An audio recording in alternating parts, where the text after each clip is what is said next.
Buenos días. Es muy grato para mí hacer estos minutitos, compartir con ustedes una breve charla, acompañando a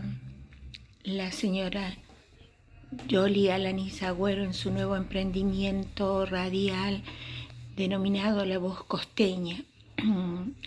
Nosotros mantenemos una amistad de hace años y bueno, siempre que puedo y con el poco tiempo que por ahí me queda, pero sin embargo lo hago para compartir una breve reflexión sobre lo que es enseñar y aprender en el siglo XXI y en las escuelas actuales. Breve reflexión por el tiempo, pero no menos importante el rol de la educación en la sociedad actual, en las condiciones de vida que nos tocan vivir desde la salud, desde lo social, desde lo económico. Como siempre, la educación cumpliendo un rol fundamental en las sociedades, en las poblaciones, en las culturas de cada uno de los lugares en donde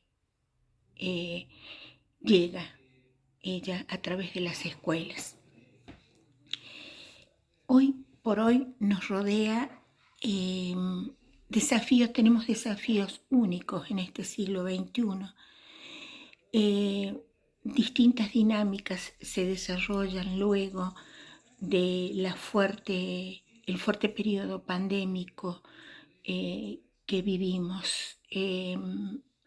y que aún no me animo a llamarlo post-pandémico, ya que si escuchamos el periodismo, la prensa nos están hablando y las autoridades de salud nos están hablando de una cuarta ola que estaría comenzando y pidiéndonos cuidados especiales nuevamente. Así que desde este punto de vista no hablo de la pospandemia, porque si miramos el mundo también hay rebrotes y muy fuertes en distintas partes del hemisferio, ¿no? Entonces hablar de pospandemia para mí todavía no es real.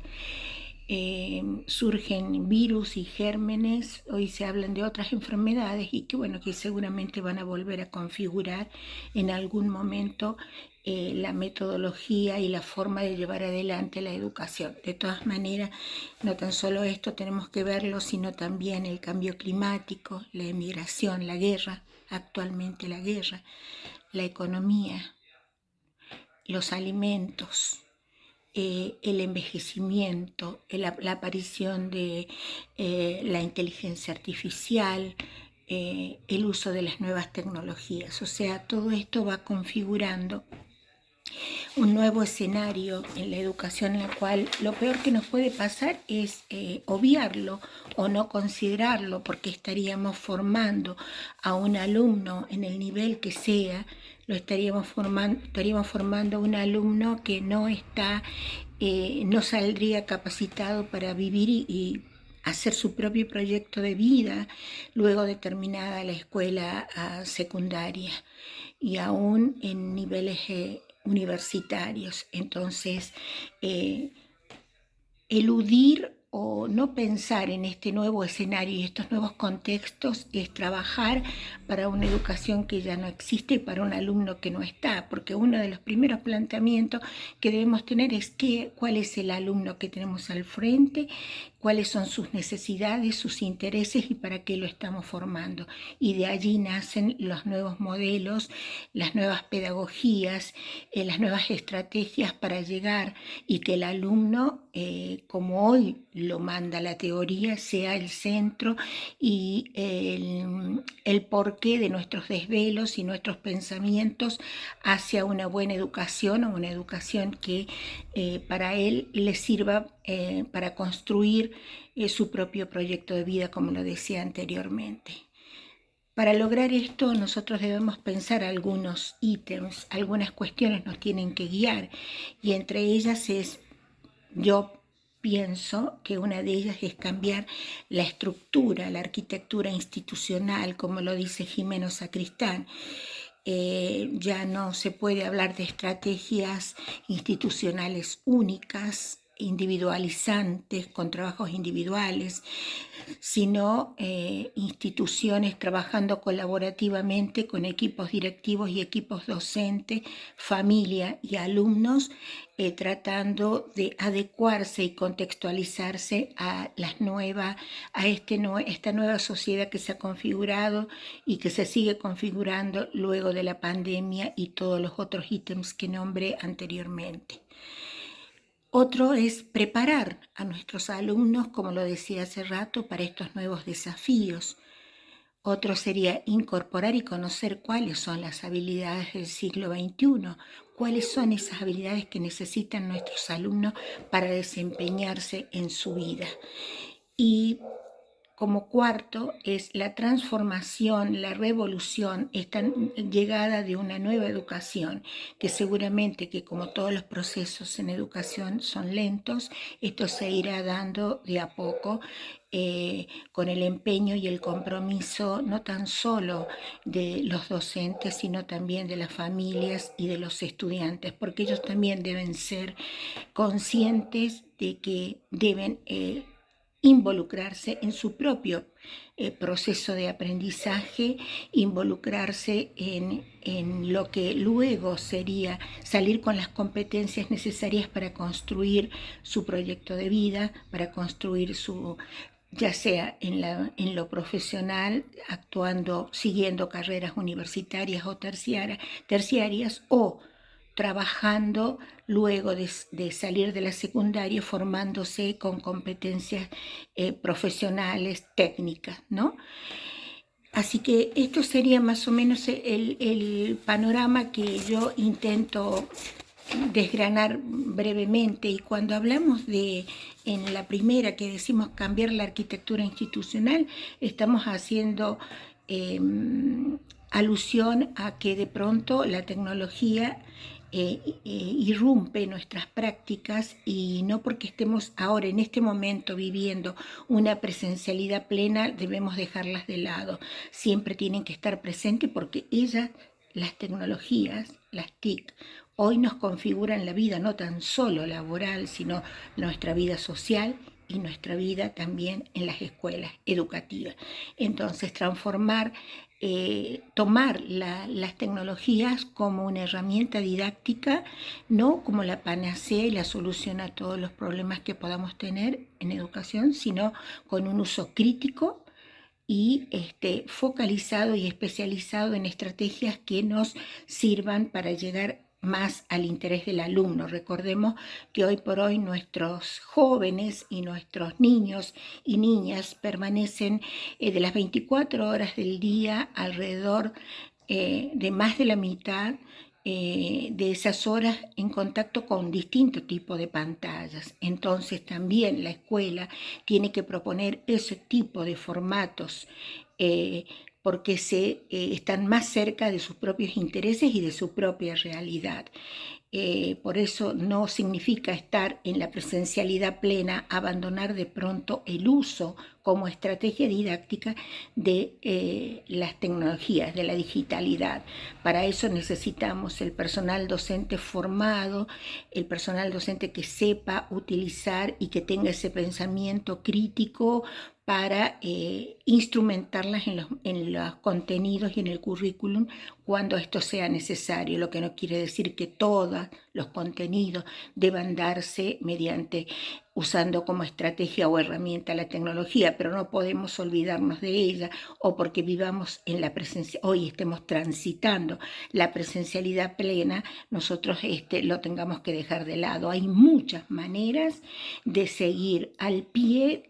con el uso del celular, la netbook, que ahora el gobierno está distribuyendo masivamente en los distintos niveles educativos. Y bueno,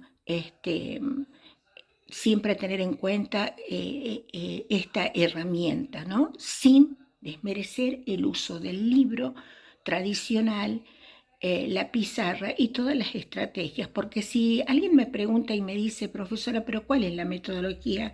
exitosa o por la cual llego y mis alumnos aprenden? Y bueno, yo le diría que no existe una sola, que sí existe un mix y tomo de cada una de ellas lo más importante, lo que me ayuda a acercarme más a mi alumno para que aprenda. Al fin y al cabo, nosotros enseñamos y ellos deben aprender, y también no debemos olvidarnos que no todas las veces que uno enseña, ellos aprenden, que tenemos que tener la capacidad de reflexión permanente nosotros los docentes sobre lo que la práctica que estamos desarrollando día a día en las aulas, en el nivel que nos toque, pero esa práctica tiene que estar adecuada y rearmada, readecuada permanentemente al contenido, al tiempo y al espacio que nos toca vivir. Entonces, estas son cuestiones que no nos debemos olvidar. Otro tema, el número 2 que nombré hace rato, fue preparar a los alumnos para los desafíos actuales que les tocan vivir. Y en esto quiero hacer lectura de lo que hoy por hoy llamamos las habilidades del siglo XXI y en lo que los estudiantes necesitan desarrollar un conjunto de habilidades reutilizables, transferibles, de área en área de su propia vida. Y estas son la empatía, fíjense cómo se tienen en cuenta hoy en la educación la inteligencia emocional, porque una de las primeras que nos ponen es la empatía. Esto de saber establecer relaciones respetuosas, de diálogo, de conversación y de escucha, básicamente de escucha al otro o a la otra. El respeto por la palabra y la consideración, aunque no estemos de acuerdo con lo que la otra persona dice, pero sin embargo merece el respeto y la empatía nuestra de escucharlo y tenerlo en cuenta. La inteligencia emocional, la solidaridad, que también nos estamos olvidando mucho de la solidaridad. La creatividad, el pensamiento crítico, el ejercicio de ese pensamiento crítico, la autorregulación de mis propias actividades de aprendizaje y los docentes, la autorregulación en sus procesos de enseñanza, la adaptabilidad,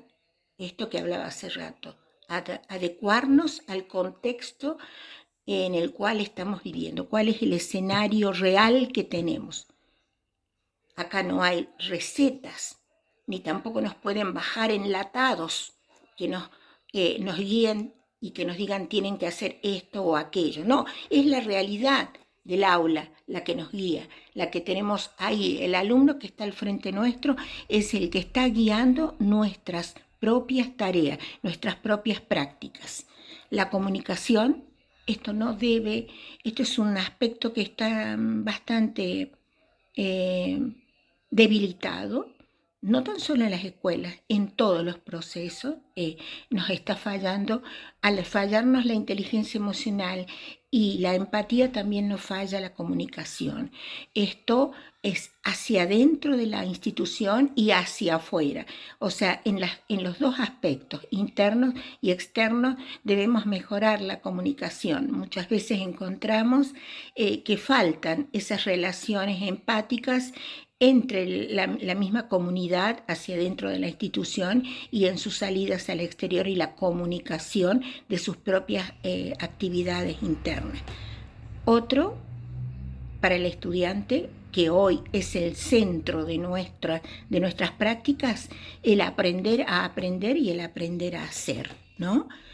Eso es muy importante. También las competencias digitales. Esto no podemos dejar de lado, las competencias digitales en los alumnos, pero guiarlos a través del uso pedagógico de los distintos dispositivos tecnológicos, porque los chicos manejan mucho mejor que nosotros, los docentes adultos, manejan socialmente, manejan en redes sociales, manejan distintas aplicaciones, las manejan muy bien, pero el uso pedagógico que debe tener ese dispositivo es allí donde tenemos que fortificar, fortalecer estos aspectos. Esto no lo digo yo, lo dicen las investigaciones que hay al respecto, tanto en la provincia como nacionales e internacionales. También la resiliencia, ayudarlos a construir su propia resiliencia, y la perseverancia, el compromiso con su propio proceso de aprendizaje. En esto también está involucrado la motivación, el respeto por sus intereses. Hoy por hoy trabajar en esta nueva metodología llamada aprendizaje basado en proyectos, que se está desarrollando tanto en primaria como en secundaria, es muy importante porque se involucra al alumno como actor principal y en la cual se trabaja desde una mirada abandonando lo fragmentario del currículum anterior, del currículum tradicional, en donde cada uno de los espacios curriculares eran compartimentos estancos sin ningún tipo de mirada integradora. Ahora, con esta nueva metodología, esta nueva estrategia didáctica que es el ABP, nos permite trabajar en un currículum integrado, a lo cual es muy importante porque el alumno también indaga junto con su profesor en su rol de guía y tutor, indaga ciertas cuestiones que lo llevan a configurar un problema en donde mixtura los contenidos prioritarios con saberes emergentes y así construyen un problema en el cual él está siendo retado, desafiado a conocer cuáles son sus propias limitaciones, cuáles son sus conocimientos previos, qué es lo que debe profundizar y a dónde debe llegar para estudiar. Es una metodología, una estrategia que no es nueva, tiene sus años. El currículum integrado nace en el 70 en Inglaterra, pero bueno, hoy se lo considera y bienvenido sea que podamos trabajar en estas nuevas metodologías que da para cursos de capacitaciones e información en realmente qué es enseñar con esta estrategia didáctica del ABP y cómo se evalúa con esto. Y luego, como corolario de esta breve conversación, esta breve reflexión con todos ustedes, también es la transformación de la educación. Tenemos que ser conscientes de que la educación, no por solamente la llegada del coronavirus y la pandemia mundial, sino simplemente que ya veníamos arrastrando problemas, nuestro sistema educativo venía ya con serios problemas y bueno, hoy creo que estos nuevos escenarios que se han planteado nos retan y nos desafían a pensar en la transformación real de la educación. Eso sí, con el compromiso no tan solo de la escuela y sus actores, sino con el compromiso de las políticas educativas que vayan acompañando estas transformaciones, que las vayan marcando, que vayan acompañando estos procesos de transformación que tímidamente comienzan ya a darse en algunos aspectos, pero en otras necesitamos profundizarlos. Hay algunas estadísticas que nos dicen y nos hablan del abandono escolar. Hay una estadística reciente que dice de que cada 100 alumnos que ingresan a la escuela secundaria, 16 nada más logran graduarse, terminar su trayectoria escolar exitosamente. Son números que nos retan y que nos hacen pensar permanentemente cómo debemos actuar para mejorar. Seguramente que estas nuevas metodologías que hace rato nombraba nos van a ayudar en esto, a acercarnos a mejorar esas estadísticas que son bastante fuertes y que nos ponen en, digamos, en diálogo con nuevas perspectivas dentro de la escuela para desarrollar un proceso de enseñanza y de aprendizaje activo, colaborativo, trabajado en equipos, en cooperación y teniendo en cuenta esas habilidades del siglo XXI que hace rato les hablé.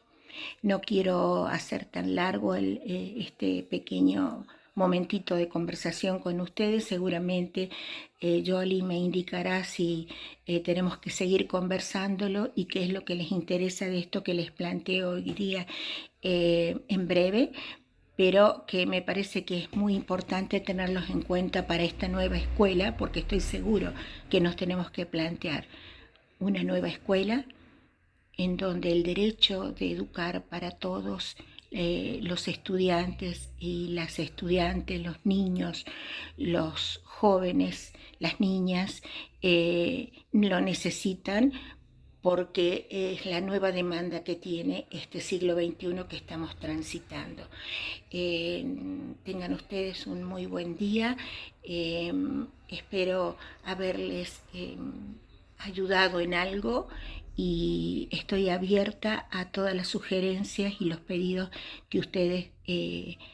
quieran hacer y que esté en mis posibilidades contestarlos. Tengan ustedes muy buenos días y gracias por este momento compartido.